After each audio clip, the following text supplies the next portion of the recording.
ሰላም እንደምናችሁ። ይህ የድክ ድክ ኢንተርቴይንመንት የዩቲዩብ ገጽ ነው። ፕሮግራሙ ደግሞ ጃ መጽሐፍት የተሰኘ የመጽሐፍ ትረካ ፕሮግራም ነው። በክፍል 7 ትረካችን ፓፒዮና ጓደኞቹ ፈረንሳይ ሀገር ከሚገኝ ወይኒ ወደ ቀኝ ግዛት አሰቃቂ ወይኒ በመርከብ ሲጓዙ እንዲሁም በጉዟቸው ወቅት ያጋጠማቸውን አንዳንድ ትዕይንቶችን አድምጠናል። በክፍል 8 የሚፈጠረውን አሁን እናቀርብላችኋለን። ፓፒዮ ክፍል 8 አሁን ይቀርብላችኋል።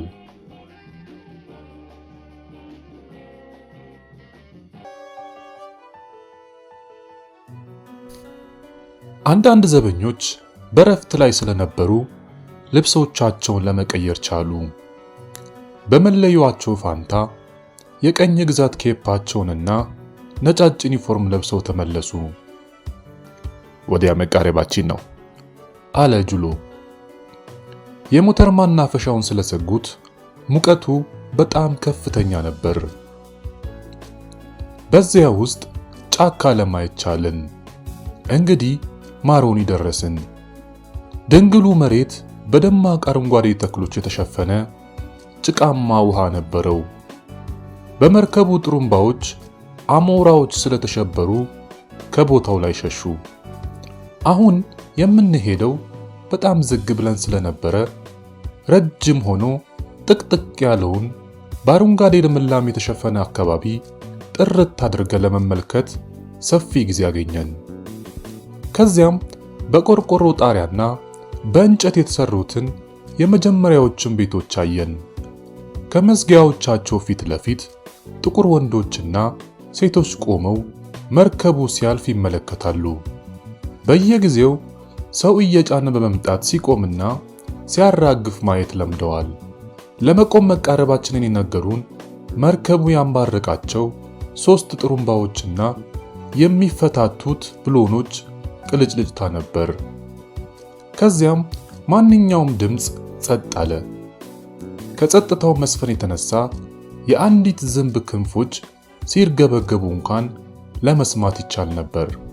ማንም አይናገርም። ጃሎ ሱሪውን ከጉልበት ላይ ቀደደና ጫፉን ወደ ላይ ጠቀለለው። ሰውነቱን የሚቆርጠው ወደ መሸጋገሪያ ድልድዩ ሲደርሱ ብቻ ነው። ስለሆነም የደም ነጠብጣብ ምልክት እንዳይታይ ይረዳዋል። ዘበኞቹ መዝጊያውን ከፈቱና በ3 ረድፍ አሰለፉን።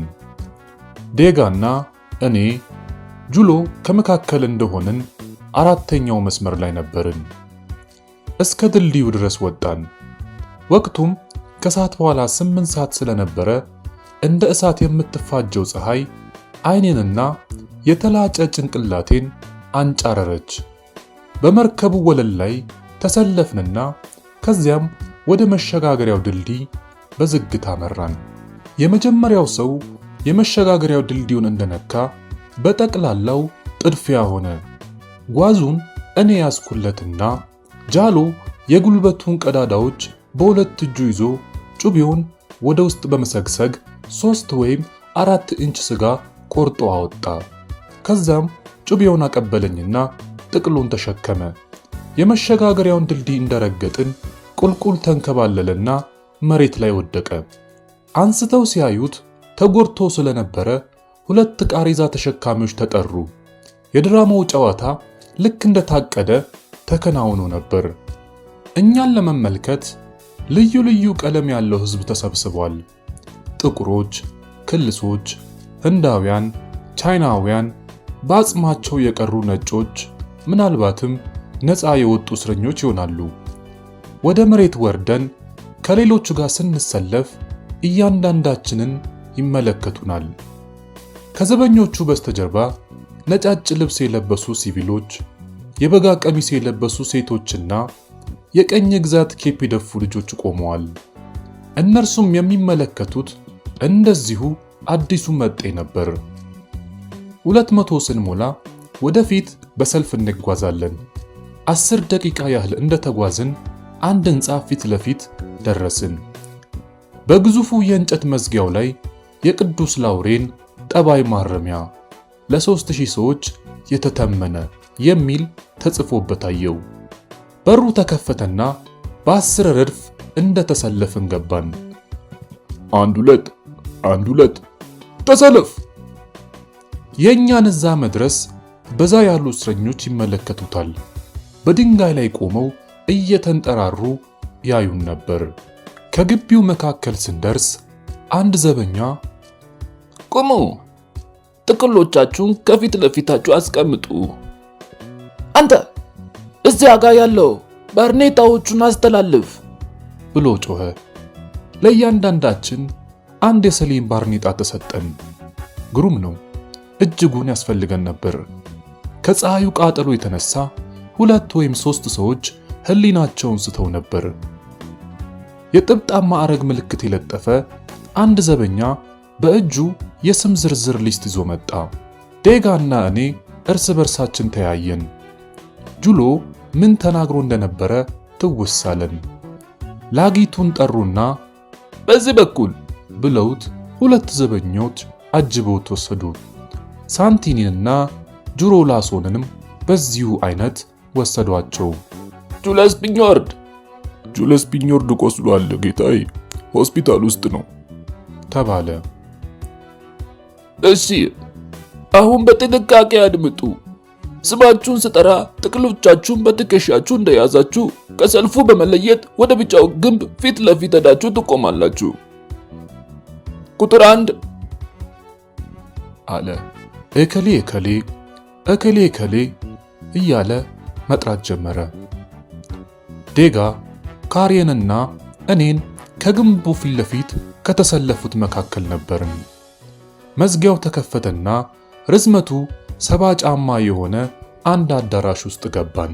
በመካከሉ 7 ጫማ ስፋት ያለው መተላለፊያና በግራና በቀኝ በአዳራሹ ርዝመት በተርታ የቆሙ የብረት ምሰሶዎች ነበሩ። ከአግዳሚዎቹ ወደ ግድግዳዎቹ የሸራ ተንጠልጣይ አልጋዎች ተዘርግተው እያንዳንዱ አልጋ ላይ አንድ ብርድ ልብስ ነበረበት። ወደ መረጥከው መሄድ ትችላለህ። ዴጋ፣ ሳንቶሪ፣ ግሬንዳና እኔ ተርታውን አከታትለን ያዝነው። ወዲያውን ጓዛችንን ማሰናዳት ጀመርን። እስከ አዳራሹ መጨረሻ ሄድኩ። መታጠቢያው በስተቀኝ፣ መጸዳጃው ቤቱ በስተግራ በኩል አለው። የቧንቧ ውሃ የለም። በመስኮቶቹ ቋሚ ፍርግርጎች ተለጥፈን የሚቀጥለውን የእስረኞችን መድረስ እንመልከት ጀመር። ከጭንቀታችን ተገላግለናል። ለመታሰር እንደማንሄድ ግልጽ ሆኖ ነበር። ምክንያቱም እዚህ አዳራሽ ውስጥ አብረን ሆነናል። ብንታሰር ኖሮ ጃሎ ነግሮን እንደነበር ቀደም ብለን ወደ ልዩ ክፍሎች እንገባ ነበር። በምድር ወገብ አካባቢ ሲመሽም ሆነ ሲነጋ ቅጽበታዊ ነው። ዓመቱን በሙሉ ከቀን ወደ ሌሊት የምትሻገረው በአንድ ጊዜ በተመሳሳይ ወቅት ነው። በ12 ሰዓት ተኩል ከመቅጽበት ጨለማ ይሆናል። ስለሆነም በ12 ሰዓት ተኩል 2 ሽማግሌ እስረኞች 2 የጋዝ ፋኖሶችን አመጡና በጣራው ከሚገኝ አንድ ሜንጦ ላይ አንጠለጠሉ። የሚሰጡት ብርሃን በጣም ደብዘዝ ያለ ነበር። የምሽጉ 3/4ኛ ሙሉ በሙሉ በጨለማ የተዳፈነ ነበር። ከምሽቱ 3 ሰዓት ላይ ሁሉም ሰው እንቅልፉን ተኛ። የጉዞአችን ዜና አለፈና በሙቀት ተዋጥን። ለመተንፈስ አየር አልነበረም። ሁሉም ሰው በካናቴራው ብቻ ቀረ። እኔ ከዴጋና ከፒዮር መካከል ነበርኩ። ለትንሽ ጊዜ ተንሾካሾክንና ከዛ እንቅልፍ ወሰደን። በሚቀጥለው ቀን ለቆጠራ የሰዓት ደወል ሲጨው ገና ጨለማ ነበር። ሁሉም ሰው ተነሳና ፊቱን ታጥቦ ልብሱን ለበሰ። ቡናና አንድ ቁራጭ ዳቦ ተሰጥቶን ነበር። ከግድግዳው ጋር የተያያዘ አንድ ጣውላ ለመመገቢያ ገበታና ለጓዞቻችን መደርደሪያ ሆኖ ያገለግለናል። 3 ሰዓት ላይ 2 ዘበኞችና ማዕረግ የሌለው ነጭ ልብስ የለበሰ አንድ ወጣት እስረኛ ተያይዞ ገቡ። 2ቱ ዘበኞች ኮርኩሳውያን ስለነበሩ ከሀገሮቻቸው ሰዎች ጋር በኮርኩሳውያን ቋንቋ ይነጋገራሉ። ይህ በእንዲህ እንዳለ የሕክምና ክፍሉ የእስረኛ ጤና ረዳት አዳራሹ መዞር ጀመረ። እኔ አጠገብ ሲደርስ እንደምን ፓፒዮ አታስታውሰኝም እንዴ አለ። እንጃ አላስታውስኩም። ሲየራ ነኝ፣ አልጄራዊው። በፓሪስ ዳንቴ ውስጥ እኮ አውቀሃለሁ። ዋው አስታውስኩ። 1929 በፊት ነበር እኮ የመጣው። እስካሁን እዚህ ነው ማለት ነው? 4 ዓመት ሊሆን እኮ ነው። አዎ፣ ከዚህ ቦታ ለመውጣት እንደዚህ ቀላል አይደለም። ለምን አሞኛል ብላ አታመለክትም? እርሱስ እንዴት ነው? ማን ነው ግን ያ ራሱን የወጋው? አዎ ዴጋን ነው እንዴ? የኔ ጓደኛ ነው። እርሱም እንዲመረመር እመዘግበዋለሁ። አንተ ግን ፓፒ ተቅማጥ አለብኝ በል። አንተም ሽማግሌው ሰውዬ ደግሞ በአስም ተለክፌ ያለው በል። ከዛ 5 ሰዓት አካባቢ አያችኋለሁ።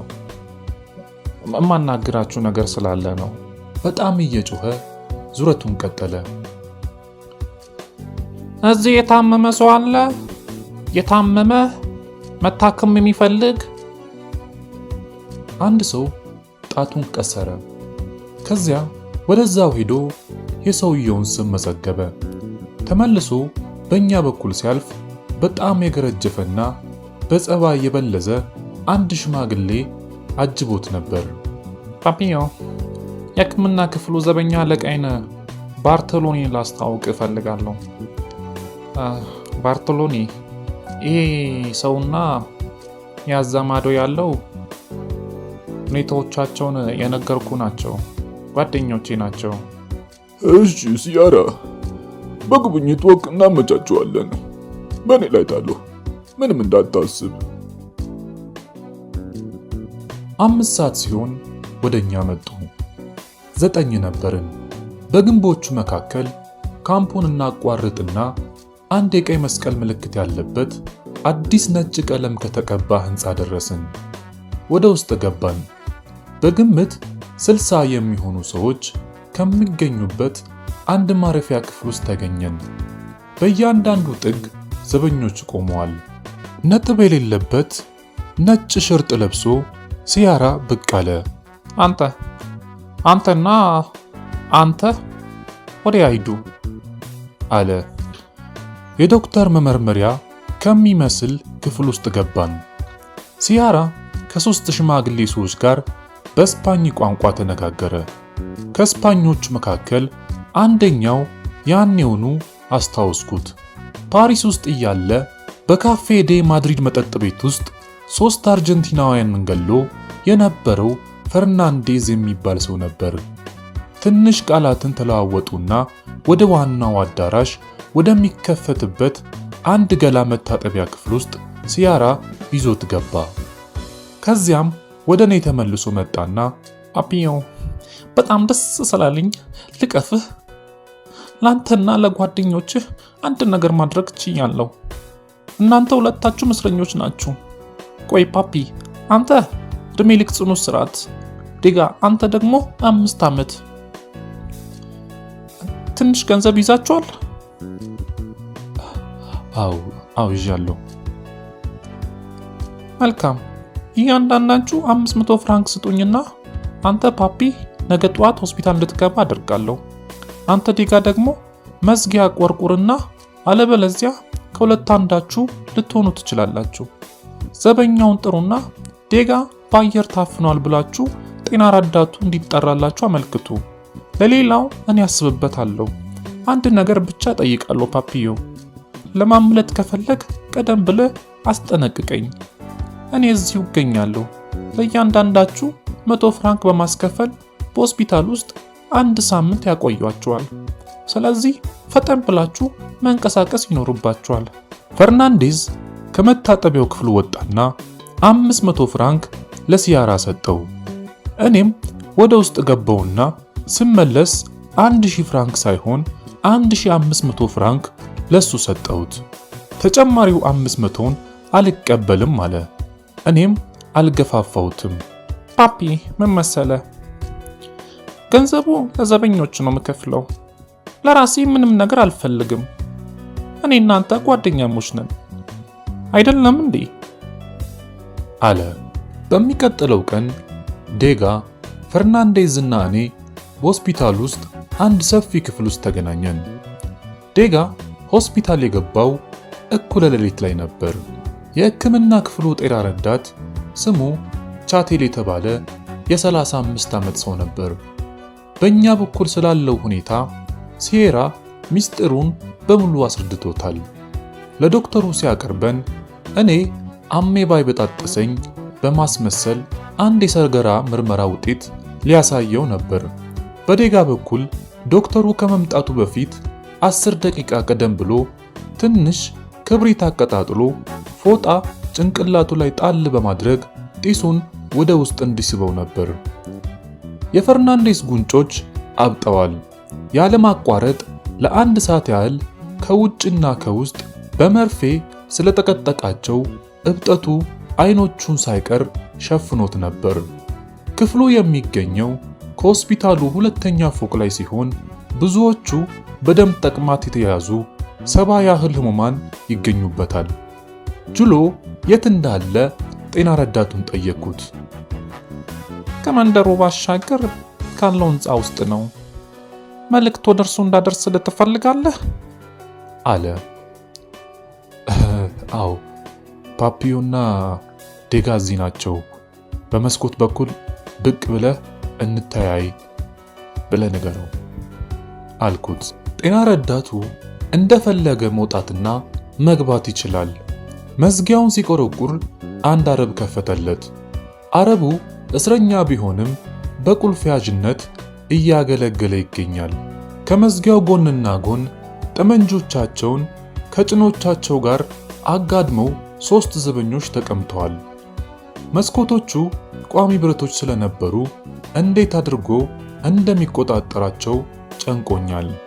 በእኛና በጁሎ ህንፃ መካከል በውብ አበቦች ያሸበረቀ አንድ የአትክልት ቦታ ነበር። ጁሎ ጎበዞች ብሎ በቾክ የጻፈባት አንዲት ጥፍጣፍ ድንጋይ በእጁ እንደያዘ በመስኮት በኩል ብቅ አለ። ከ1 ሰዓት በኋላ ደግሞ ጤና ረዳቱ አንድ ደብዳቤ ከእርሱ አመጣልኝ። ወደ እናንተ ክፍል ለመምጣት እየሞከርኩ ነው። ይህም ካልሰራ እናንተ ወደ እኔ ለመምጣት ሞክሩ። በክፍላችን ውስጥ ጠላቶች አሉን በሉ። ታዲያስ ሆስፒታል ገባችሁ? በርቱ፣ በቀላሉ እናመልጣችኋለን። በቦሌ እስር ቤት ፈንድቶ በነበረው ግጭት አብረን ያሳለፍነው መከራ በመካከላችን አንድ ከፍተኛ መተሳሰርን መስርቷል። ጁሎ በእንጨት መዶሻ የተካነ ነበር። ለዚህም ነበር ባለ መዶሻው የሚል ስም ይወጣለት። አንዴ ምርጥ የሆኑ ጌጣጌጦችን ለትዕይንት በመደብር መስኮት ላይ እንዳሉ አውቶሞቢሉን እያሽከረከረ በጠራራ ፀሐይ ወደ ጌጣጌጡ መደብር ያመራል። አንድ ግብረ አበሩ መኪና ውስጥ ይቀመጥና ሞተሩን እያሰራ ይጠብቀዋል። ከትልቁ መዶሻ ጋር ጅሎ ይወጣና በአንድ ምት መስኮቱን ሰባብሮ ለማፈስ የቻለውን ያህል የጌጣጌጥ ሳጥኖችን አቅፎ ወደ መኪናው ዘሎ ይገባና በከፍተኛ ፍጥነት ተፈትልኮ ይበራል። በሊሃቬር፣ በቱር፣ በአንገርስና በሊዮን ይህንኑ ድርጊት ተሳክቶለት ነበር። ከዚያም ከሰዓት በኋላ 9 ሰዓት ሲሆን በፓሪስ የታወቀ አንድ ጌጣጌጥ መደብር ውስጥ ይገባና 1 ሚሊዮን ፍራንክ የሚገመት ዋጋ ያላቸውን ጌጦችን ይዞ ይነጉዳል። እንዴት ወይም በምን እንደተነቃበት ግን ፈጽሞ ሊገባኝ አልቻለም። 20 ዓመት ተፈርዶበት ነበር። በ4ኛው ዓመት መጨረሻ ላይ አመለጠ። ሆስፒታል ውስጥ ከገባም በኋላ 1 ሳምንት ሆኖን ነበር። ለሌላው ሳምንት ክፍያ ትላንት 1000 ፍራንክ ለቻቴል ሰጠሁት። ጓደኛ ለማፍራት ለሁሉም ሰው ትንባሆ እንጋብዛለን። የማርሴይ ተወላጅ የሆነ ካሮራ የተባለ አንድ የ60 ዓመት ሽማግሌ እስረኛ ከዴጋ ጋር ጓደኝነትን አበጀ። እንደ አማካሪው አድርጎ ይቆጥረውም ነበር። ብዙ ገንዘብ ካለህና በመንደሩ የሚገኙ ሰዎችን ይህንን ካወቁ ነፃ የወጡት እስረኞች ለገንዘብ መደበቂያ ቱቦ ሲሉ ስለሚገድሉ አመልጣለሁ ብለህ እኔ ግን ባትሞክር ባይ ነኝ እያለ ይመክረው ነበር። ከካሮራ ጋር የሚያደርገው ውይይት ዴጋ ለኔ ደበቀኝ።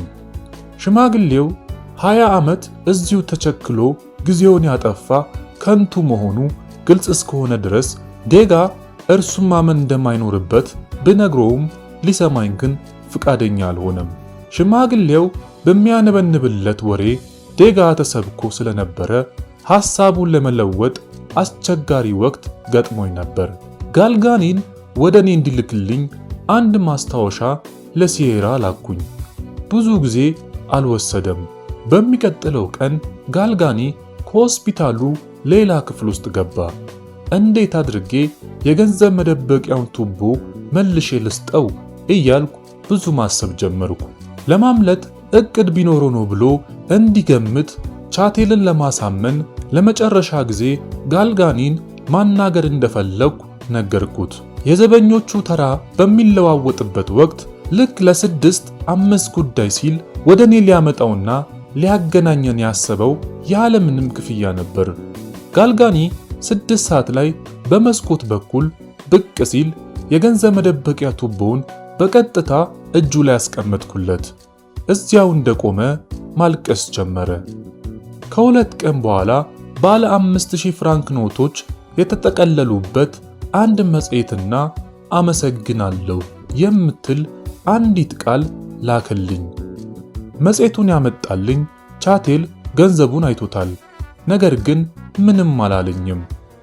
ትንሽ ላበረክትለት ሞከርኩ። በጭራሽ አልቀበልም አለኝ። ልናመልጥ ፈልገናል። ቢያንስ ከኛ ጋር መምጣት ትፈልጋለህ? ፈቃደኛ ነህ? ኖ አልፈልግም ፓፒዮ። ከሌሎቹ ጋርም ተነጋግሬያለሁ። ጓደኛ ነፃ እስኪሆን ድረስ ከአሁን ጀምሮ ለ5 ወራት ያህል ማምለጥ ልሞክር አልፈልግም። የእኛ ምርጫ በተጠናከረ ሁኔታ የሚዘጋጅና እርግጠኛ የሆነን ነው። እናንተ ለምን እንደቸኮላችሁ ገብቶኛል። የሆስፒታል ህሙማኖች ናችሁ። ሆኖም እዚህ ቋሚ ፍርግርግ ብረት ውስጥ አስቸጋሪ ሊሆንባችሁ ይችላል። ስለምፈራ ልረዳችሁ አልቸኩልም። ራሴን አደጋ ላይ ደግሞ መጣልም አልፈልግም። ጓደኛ እስኪዘጋጅልኝ ድረስ እዚሁ ጸጥ ብዬ ለመጠበቅ ነው የምፈልገው እንጂ ለማምለጥ አልፈልግም ፓፒዮ። እንግዲህ በጣም ጥሩ ነው ቻቴል።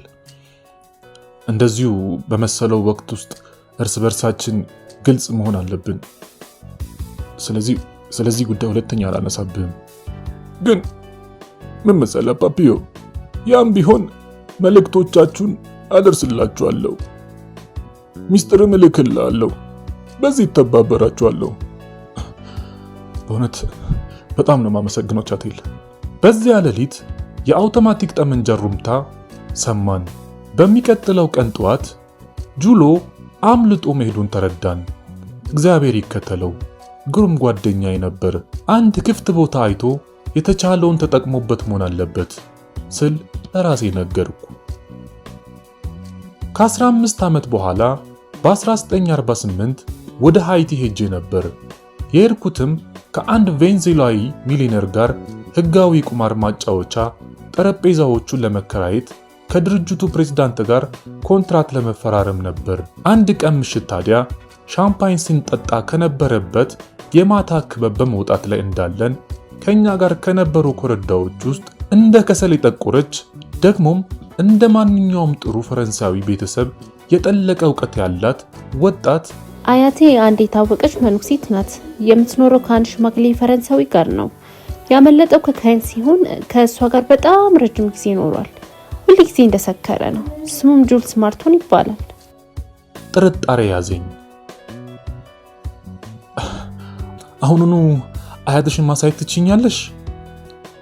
የታክሲ ሹፌሩ በሃይቲ ቋንቋ እያናገረችው በከፍተኛ ፍጥነት ሸመጠጥን። ቦግ ያለ መብራት ያለው አንድ የማታ ክበብ ስናልፍ አቁሞ አልኩና ወደ መጠጥ ቤቱ ሄጄ 1 ጠርሙስ ፔሬኖ፣ 2 ጠርሙስ ሻምፓኝ፣ 2 ጠርሙስ የሀገር ውስጥ ሩም ገዛውኝና አሁን መሄድ እንችላለን አልኩት። ቀይ ለስላሳ የጡብ ኪዳን ያላት አንዲት የምትሞቅ ትንሽ ጎጆ ፊት ለፊት ከባህሩ ጠርዝ ላይ ቆምን። ባህሩ እስከ ደረጃዋ ድረስ ያጥባት ነበር። ልጃገረዷ ስትቆረቁር ሽበት የወረራቸው አንዲት ግዙፍ ጥቁር ሴትዮ መዝጊያውን ከፈቱላት። ቁርጭምጭሚታቸው የሚደርስ አንድ የተንቧለለ ቀሚስ ለብሶ ነበር። ሁለቱ ሴቶች በሀገራቸው ቋንቋ ከተነጋገሩ በኋላ ከዚያም አሮጊቷ ግቡ፣ ቤቱ የእናንተ ነው አሉን። አንድ የናፍጣ ፋኖስ ያችን የጸዳች ጎጆ በብርሃን ሞልቷታል።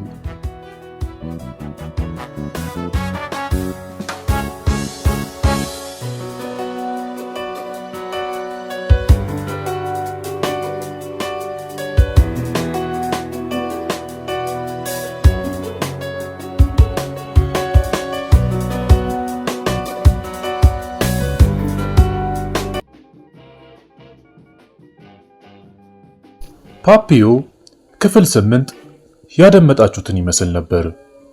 በክፍል 9 የሚፈጠረውን ለማድመጥ ይህንን ቻናል ሰብስክራይብ በማድረግና የደወል ምልክቷን በመጫን ቤተሰብ ይሁኑ። ቪዲዮ ከተመቾት ላይክ በማድረግ ኮሜንት ጻፉልን። ፓፒዮ ክፍል 8 እንዴት ተጠናቋል?